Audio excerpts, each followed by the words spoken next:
Eastern PA Weather Authority meteorologist Bobby Marchich here with your outlook for June 13th, 2018. We had a bright sunny day yesterday, actually a gorgeous afternoon, but we're going to have plenty of clouds today with a warm front moving through this morning, and a few showers are going to be accompanying that frontal boundary out ahead of it, and then once it moves through, we're going to be warm sectored, so the temperature is going to go up today.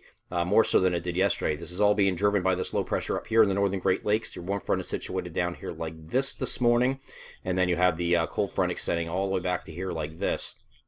Again, in this area in between, you're going to have a warm sector once this front passes. So this front right here, the warm front, is going to move off to the north and east, and once that clears, you get into a little bit of a warmer regime here. But again, I don't think you're going to get into a lot of sun. You could have some breaks of sun this afternoon in some areas, but we'll call it mostly cloudy this afternoon. And then what we'll look for later in the day is this front's coming eastward to provide, at least for our western counties, central PA and also north central Pennsylvania, maybe western northeast PA, areas in that area. In those areas could see a few scattered thunderstorms later in the day. I don't think it's going to get too far east, though, because that dies out after sunset, and this front is coming in a little bit later than you'd want it in order to get a more widespread severe outbreak. A little further south and east. So here's a look at the NAM high-res future simulated radar. This is looking at 6 a.m. this morning. You can see some widely scattered activity, just light stuff moving through. This is all ahead of the warm front moving off to the east and northeast. And here's late morning, and then here's about noon or so.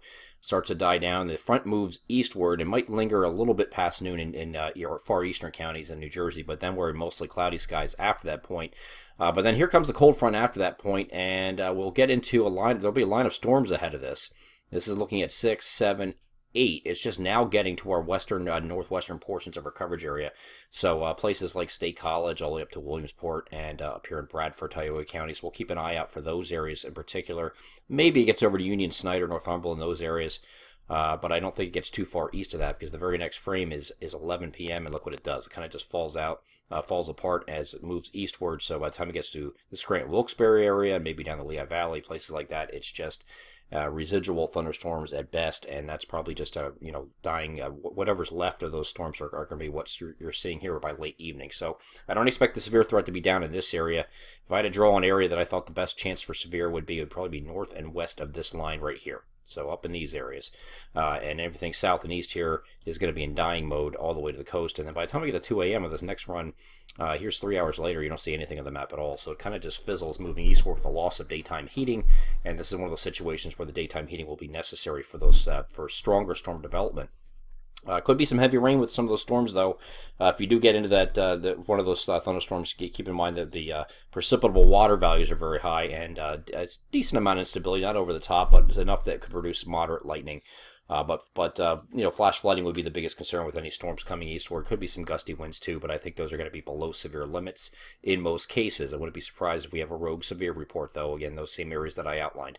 Going forward from this point, the cold front moves through overnight, and it just goes away, and everything moves out. By the time we get to Thursday morning right here, we are back to partly to mostly sunny skies on Thursday, and there's going to be not a real cool push of air behind this frontal boundary, so we're going to get that a little bit delayed. It looks like there's going to be an upper level trough coming in. It's actually sitting at this point right about here. This upper level trough is delayed. This is now looking at Tuesday evening, so it's not going to get here in time. So we're going to have a warm day here on Thursday.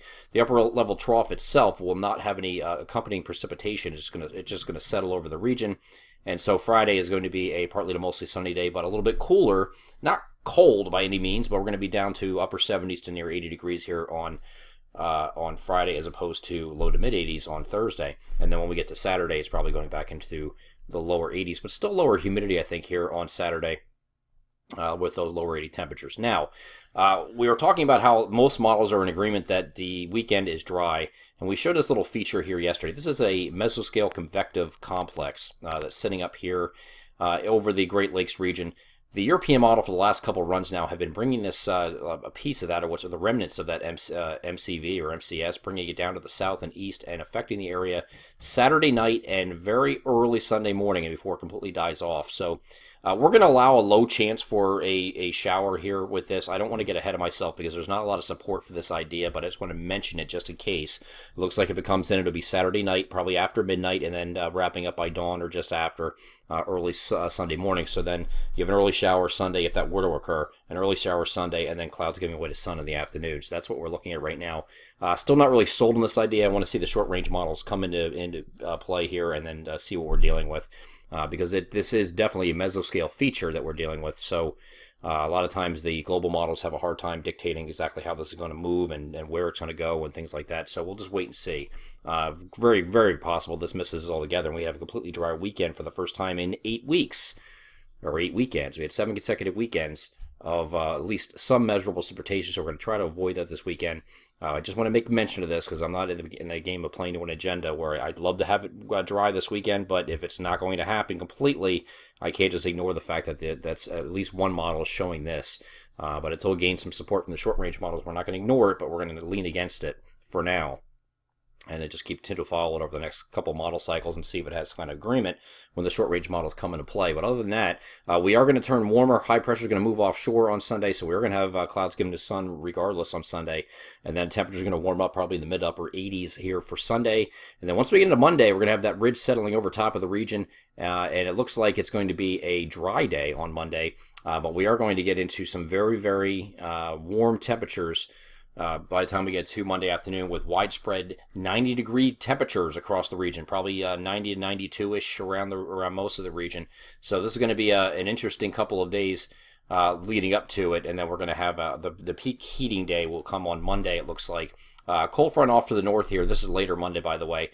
Very warm temperatures, high pressure sitting off the coast here, pumping up those the heat and humidity. Humidity will probably return on Sunday with those temperatures shooting upward, and then it's going to really kick into gear heat and humidity wise on Monday. Now there's a little bit of timing difference again with the next cold front dropping off from the north, and when that gets here exactly. European models expecting it to come overnight Monday night and very early Tuesday, so in that case you wouldn't have hardly any precipitation with it. The GFS holds it off until later on Thursday. So for now, we're going to have the forecast on Tuesday read very cloudy with scattered thunderstorms possible, but we're not going to get really high into the percentages yet, and with that timing undecided. Once we get further into the week, and then the weekend, we'll have a better look at this front. But right now, it looks like Tuesday's the day for this to come through with scattered showers and thunderstorms. I'm Eastern PA Weather Authority meteorologist Bobby Marchich. That is our outlook for June 13th, 2018. Have a great Wednesday.